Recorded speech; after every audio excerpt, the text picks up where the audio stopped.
Vendredi 9 janvier 2026, chers internautes, bonjour et bienvenue dans la revue du quotidien national L'Essor.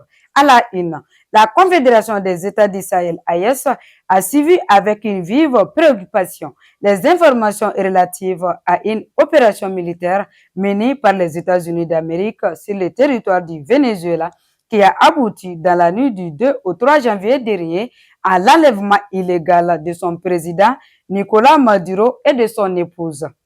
Le communiqué de l'AES qui a remporté l'information hier indique que l'emploi de la force armée par un État contre la souveraineté, l'intégrité territoriale ou l'indépendance politique d'un autre État est une ingérence inacceptable dans ses affaires intérieures et constitue un acte d'agression. Le ministre de l'Énergie et de l'eau, Boubacar Diané, s'est rendu hier sur plusieurs sites d'infrastructures hydrauliques en cours de réalisation par la Société malienne du patrimoine de l'eau potable afin d'évaluer l'état d'avancement des travaux destinés à renforcer durablement la desserte en eau potable dans certains quartiers du district de Bamako.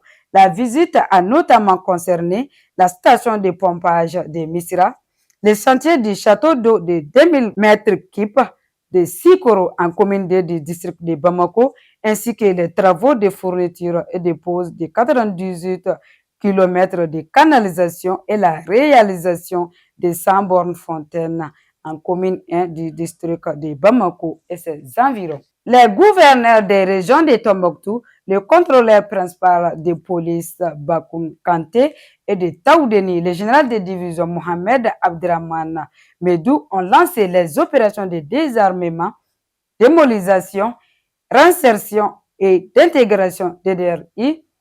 La cérémonie s'est tenue mercredi dernier dans la cour du Sud et ancien mécanisme opérationnel de coordination aussi réservé par le passé au désarmement.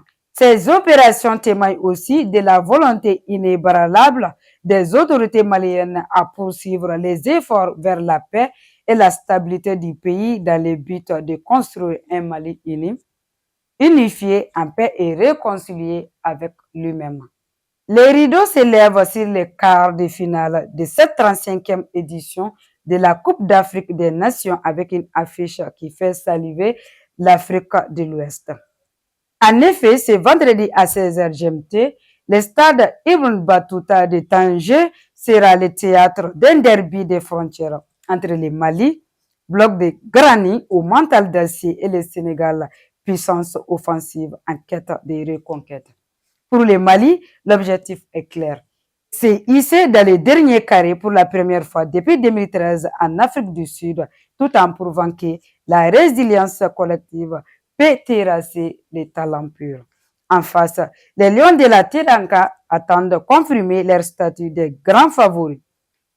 Les vainqueurs s'ouvrent là non seulement la route de demi-finale, mais enverra également un message de domination à tous les continents. C'est la fin de cette revue de presse. Merci de l'avoir suivi. N'oubliez surtout pas de nous suivre à travers notre site web www.lesor.ml ainsi que sur toutes nos plateformes digitales sur les réseaux sociaux.